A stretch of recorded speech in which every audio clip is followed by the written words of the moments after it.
राहुल और पूजा की शादी को पूरे 7 साल हो चुके थे। शादी के शुरुआती दिनों में राहुल की हर सुबह पूजा की मुस्कान से शुरू होती थी और हर रात उसकी बातों पर ख़त्म। छोटी छोटी बातों पर हंसना, साथ चाय पीना, भविष्य के सपने बुनना, सब कुछ बहुत सुंदर था। लेकिन वक्त के साथ ज़िंदगी बदलने लगी।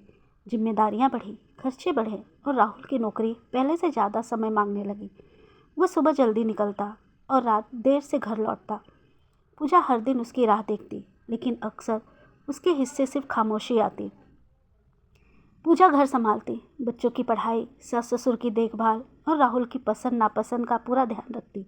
वह थक जाती थी, मगर चेहरे पर कभी सिकन नहीं आने देती। उसके मन में बस एक ही चाह थी, राहुल मुझसे पूछे कि मैं कैसी हूँ। कई बार उसने कोशिश की बात करने की, लेकिन राहुल मोबाइल या लैपटॉप में इतना डूबा रहता कि पूजा की आवाज़ भी उसे दूर से आती हुई लगती।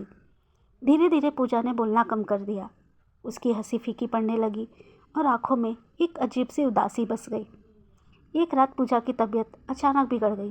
तेज बुखार और कमजोरी ने उसे बिस्तर से बांध दिया।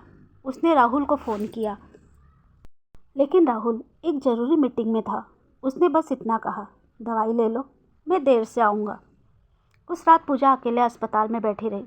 आंसू उसकी आंखों से बिना आवाज़ किए बहते रहे। उसे बीमारी से ज़्यादा दर्द इस बात का था कि जिस इंसान के लिए उसने खुद को भुला दिया, वही आज उसके पास नहीं था।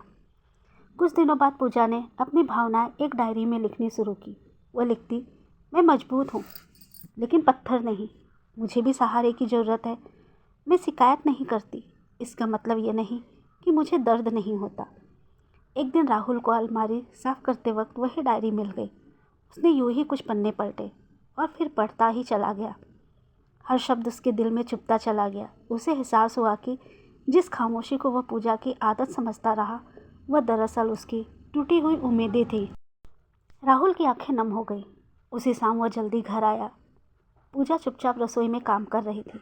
राहुल ने उसका हाथ पकड़ा और कहा, आज पहली बार समझ आया कि तुमने मेरे लिए कितना सहा।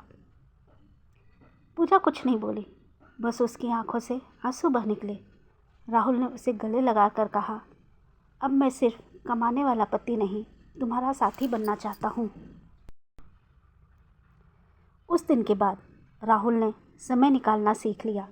साथ बैठकर चाय पीना, पूजा की बातें सुनना, उसकी थकान समझना। उसने फिर से प्यार जताना शुरू किया। पूजा की खामोशी अब मुस्कान में बदलने लगी थी, क्योंकि रिश्ते शब्दों से नहीं, एहसासों से जिंदा रहते हैं।